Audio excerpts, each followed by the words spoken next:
Hello दोस्तों। चढ़ावा चढ़ावा एक ऐसी चीज़ है जो कोई इंसान अपने घर की प्रॉब्लम और आत्माओं से छुटकारा पाने के लिए वो एक चढ़ावा चढ़ाता है एक मटके में उसको सजाकर कुछ लड्डू पैसे रखकर, और वो एक बीच चौराहे पर रख देता है जहाँ से चारों तरफ उसका रास्ता हो, ताकि आने वाला गाड़ी और कोई इंसान उसको आके छुए और उसकी जो प्रॉब्लम है वो उसमें जाके शिफ्ट हो जाए, ताकि वो इस प्रॉब्लम से मुक्ति हो जाए। ऐसे ही एक सच्ची घटना मैं आपके साथ शेयर करने जा रहा हूँ, जो है एक उत्तर प्रदेश की। उत्तर प्रदेश का एक छोटा सा गांव लखनपुर। शहर बहुत अजीब था। दिन में बिल्कुल नॉर्मल दिखता था, लेकिन रात में गलियां बिल्कुल खाली हो जाती थी। शहर में एक पुराना चौराहा था और उसी चौराहे पर वो सारी घटनाएं होती थी। लोग उसे मृत चौराहा कहते थे। वहाँ कभी बच्चों की मौत हुई थी और तब से लोग वहाँ एक चढ़ावा चढ़ाते हैं ताकि उनकी आत्माएं शांत रहे। लेकिन नई पीढ़ी इन सब बातों को दोस्तों मानती ही नहीं। जो ज़्यादा पढ़े लिखे होते हैं वो इन सब चीज़ों पे बिलीव नहीं करते। लेकिन जो गांव के पुराने लोग होते हैं और जो छोटे शहरों के लोग होते हैं वो इस चीज़ को बखूबी जानते हैं कि ये जादू टोना टोटका चढ़ावा ये सब क्या होता है। उन्हीं में से एक शहर का लड़का आया था कपिल, जो सरकारी दफ्तर में एक क्लर्क था। उसके घर में उसकी पत्नी पूजा, बेटा करण, बेटी कोमल और माँ सरोज और पिता रघुनाथ। सामान्य परिवार था, बिल्कुल नॉर्मल था, ज़्यादा फैशन नहीं करते थे, लेकिन हाई एजुकेटेड थे और वो इन सब चीज़ों पे विश्वास नहीं करते थे। लेकिन जो उनकी माताजी हैं और उनके जो पिता थे वो इन सब चीज़ों पर थोड़ा बहुत विश्वास कर लेते थे। कपिल की बेटी कपिल की बेटी छोटी थी और 12 साल की थी, और करण भी 13-14 साल का था। इनके बीच में ज़्यादा गैप नहीं था, 1-2 साल का ही गैप था। सुबह करीब 7 बजे कोमल स्कूल जा रही थी, तो रास्ते में वही चौराहा आता है जहाँ पे लोग उसे मृत बोलते थे, लेकिन कोमल को ये बात पता नहीं थी। लेकिन वहाँ आज कुछ बहुत अलग था। मिट्टी का नया मटका, लाल कपड़ा, 2 लड्डू, काले धागे और सिक्के। लेकिन सबसे डरावनी बात, मटके के पीछे मिट्टी गीली थी, जैसे कि अभी अभी कुछ दबाया गया हो। कोमल वहां रुक गई। उसने देखा कि पूजा का सामान है। तभी हवा अचानक से चली, लाल कपड़ा एकदम से हट गया और मटके के ऊपर काले कोयले से लिखा था, ना छूना। कोमल हंसी और उसे लगा कि ये सब बस एक बकवास है, ज़्यादा कुछ है नहीं। उसे लगा कि किसी ने इसके साथ मजाक किया। उसने सिक्के उठा लिए। जैसे उसने पैसे देखे उसने उस सिक्के को उठा लिया, और जैसे ही उसने पैसे उठाए पीछे से बच्चे के रोने की आवाज़ आई। कोमल पलटी, कोई नहीं था। मटका धीरे से हिल गया और ये सब देखकर कोमल एकदम से डर गई और जल्दी से स्कूल चली गई। स्कूल में सब कुछ नॉर्मल होता है। अजीब बात यह थी कि स्कूल में कोमल ने उसके बैग में मिट्टी लगा था। उसे लगा कि वो कहीं गिर गई होगी, लेकिन जब उसने अपने कॉपी को खोली और पहला पेज पर गीले निशान थे, जैसे किसी ने गीले हाथ से उसे छुआ हो, और धीरे धीरे वो निशान 2 हाथों में बदल गए। कोमल घबरा गई। उसने फट से कॉपी को बंद कर दिया। शाम होते होते जब वो शाम को अपने घर आई, बिल्कुल नॉर्मल था। रात को उसने पैसे निकाले, और वो पैसे जब उसने निकाले तो वो बहुत ठंडे थे, असामान्य रूप से बहुत ठंडे, जैसे कि उसने एक बर्फ़ को पकड़ा हो। और उसने उस पैसे को दराज में रख दिया। दराज में रख दिया तो उसके बाद खाना पीना खा के कोमल ये सब सो गए थे। करीब रात 1 बजे दराज धीरे से अचानक से खुल गई और सिक्के नीचे फर्श पर गिर गए। आवाज़ गूंजने लगी, सिक्कों की आवाज़ बिल्कुल गूंजने लगी, जिससे कोमल उठ गई। उसने देखा कि सिक्के दरवाजे की तरफ लुढ़क रहे हैं, जैसे कि कोई उसे खींच रहा हो। फिर सब अचानक से रुक गया और कोमल डर के सो गई। दूसरा दिन कोमल ठीक थी, लेकिन उसकी माँ ने नोटिस किया कोमल बार बार पीछे देख रही है, जैसे कि उसके पीछे कोई खड़ा है। और रात को कोमल ने सुना, हमारे पैसे। वो डर गई, लेकिन किसी को उसने बताया ही नहीं कि मेरे साथ क्या हो रहा है। अब आई तीसरी रात। कोमल की ड्राइंग की जो कॉपी होती है उसमें 2 बच्चे बने हुए थे, लेकिन उसने कभी बनाए ही नहीं। उनकी आंखें काली थी और नीचे लिखा था हम आ गए। ये सब चलता रहा सिलसिला। 4 दिन बीत गए और फिर आया 5वां दिन। 5वां दिन भी बिल्कुल नॉर्मल था, पर दादी ने देखा कोमल की 2 परछाई बन रही है। एक असली जो कोमल की थी और एक उससे थोड़ा पीछे जिसकी कोई बॉडी ही नहीं थी, सिर्फ परछाई थी। और दादी उसी टाइम समझ गई कि कुछ तो गलत है।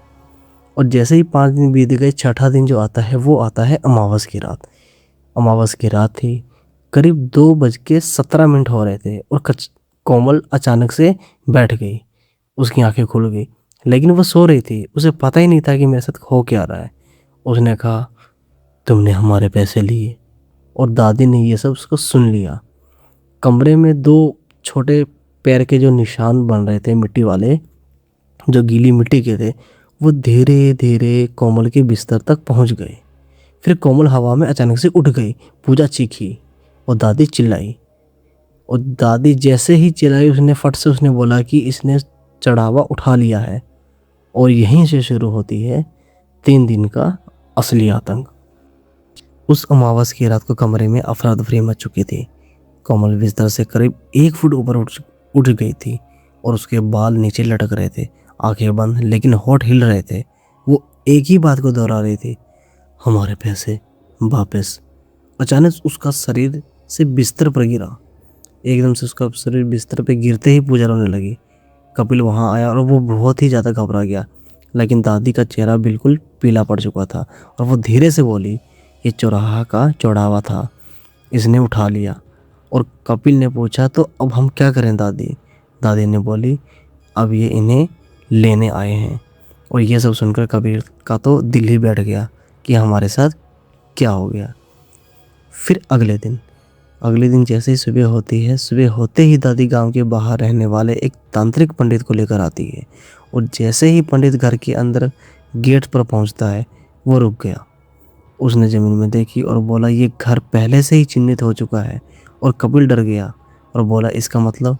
पंडित ने कहा, यहाँ एक नहीं, यहाँ 2 आत्माएं अंदर आ चुकी हैं और ये लड़की को लेकर जाए बिना मानेंगे ही नहीं। और ये सब सुनकर पूजा तो बहुत रोने लगी। पंडित ने कहा, 3 दिन लगेंगे, अगर किस्मत सही रही तो आपकी लड़की बच जाएगी, नहीं तो हम कुछ नहीं कह सकते। फिर आई पहला दिन। पहले दिन की प्रक्रिया में था पंडित का घर को बांधना। पंडित ने सबसे पहले घर खाली कराया, सिर्फ परिवार को ही अंदर रखा, बाकी सबको हटा दिया। उसने दरवाजे पर काली हल्दी लगाई, फिर लाल धागा निकाला, पूरे घर को एक घेरा बनाया और जैसे कि धागा बांधते हैं, उसने पूरे घर को धागा बांध दिया। जैसे ही वो धागा बांध रहा था, अचानक हवा तेज चलने लगी। अंदर कमरे में कोमल चीखने लगी, अपने आप चीखने लगी। उसकी आवाज़ बदल चुकी थी। अब वो 2 आत्माएं बोल रहे थे, मत बांध, ये हमारा घर है। और पंडित ने मंत्र पढ़ा, ओम क्ली चामुंडाय विचे भूत बाधा विनशाय स्वाहा। घर के अंदर जो बर्तन थे वो अपने आप गिरने लगे। दीवार पर 2 छोटे हाथों के निशान बन गए। कोमल का शरीर तड़पने लगा, जैसे उसको कोई मार रहा हो। उसने अपना गला खुद ही दबाना शुरू कर दिया। पंडित ने तुरंत राख फेंकी और कोमल शांत हो गई। और पंडित ने बोला, आज ये घर से बाहर निकल चुके हैं, लेकिन ये कल फिर हमला करेंगे। फिर आई पहली रात। रात करीब 1:30 बजे, 1:30 पर घर के बाहर बच्चे दौड़ने की आवाज़ आने लग गई। दरवाजे पर ठक ठक ठक ठक, जैसे कि कोई धीरे से खटखटा रहा था। करण डर गया। आवाज़ आई, दरवाज़ा खोलो, हम खेलने आए हैं। ये बच्चे की आवाज़ थी। पूजा दरवाजे की तरफ बढ़ी, तभी दादी ने रोक लिया और बोला कि क्या कर रही है? हमारे घर में इतनी सारी प्रॉब्लम चल रही है और तो दरवाज़ा खोलने जा रही है। पंडित ने क्या बोला था कि वो बाहर गए हैं, लेकिन वो हमला करेंगे और इसे मत खोल दो भी। अचानक दरवाजे के नीचे से मिट्टी अंदर आने लगी और उसमें छोटे पैरों के निशान बनने लगे। फिर बिल्कुल शांत। मतलब ये सब उनकी फैमिली वाले को डराने की कोशिश कर रहे थे ताकि वो यहाँ से निकल जाए। फिर आई दूसरी रात। दूसरी रात मतलब बलि की रात। सुबह पंडित आया, उसने कहा इन्हें रक्त चाहिए, अगर हमने इन्हें रक्त नहीं दिया तो लड़की मर जाएगी। और ये सब सुनकर कपिल डर गया। उसने बोला रक्त मतलब? तो पंडित ने बोला रक्त मतलब किसी की बलि। अब पंडित शहर का लड़का था, वो उसे इसके बारे में क्या ही पता, लेकिन फिर उसने पूछा कि इसको क्या चाहिए। पंडित ने बोला काला कौवा लाओ। कपिल ने कहा काला कौवा पकड़ा और उसे आंगन में ले आया। आंगन में हवन बनाया गया, कोमल को बीचों बीच बैठाया गया और वो कांप रही थी, इतना कांप रही थी जैसे कि वो किसी को अपने सामने ही देख रही हो। पंडित ने मंत्र पढ़ना स्टार्ट किया, ओम भूताय नमः, ओम काल भैरवाय स्वाहा, ओम भूतवाय नमः। जैसे ही कौवे की बलि दी गई, कोमल ने जोर से चीखा और बोली हमें मत जलाओ। उसकी आवाज़ बच्चों जैसी हो गई थी। खून जमीन पर गिरा और जमीन खुद ही हिलने लगी। कोमल अचानक शांत हो गई।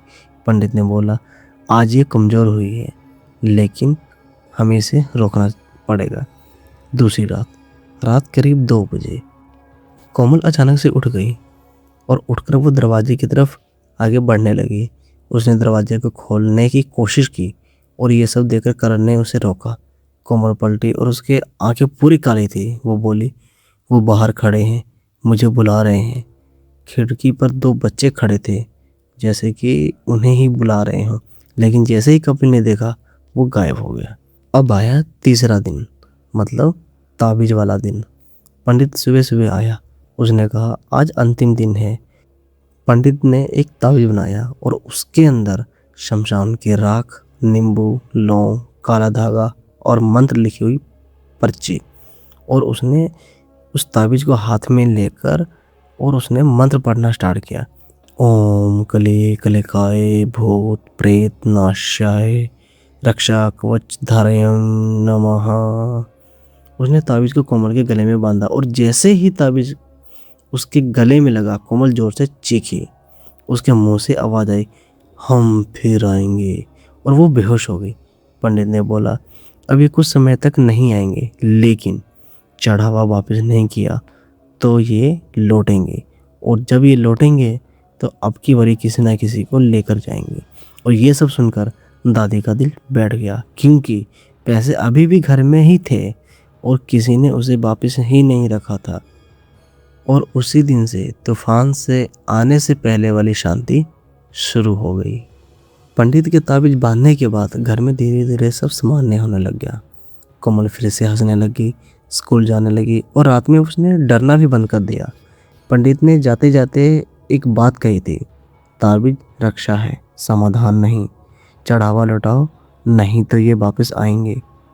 लेकिन समय के साथ सब भूल गए।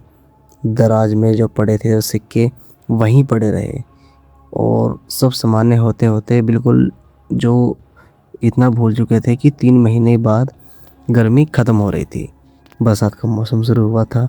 और एक दिन घर के बगल वाला जो उनका मकान था वो खाली था और उसमें एक नई पड़ोसी आई, नए बच्चे आए।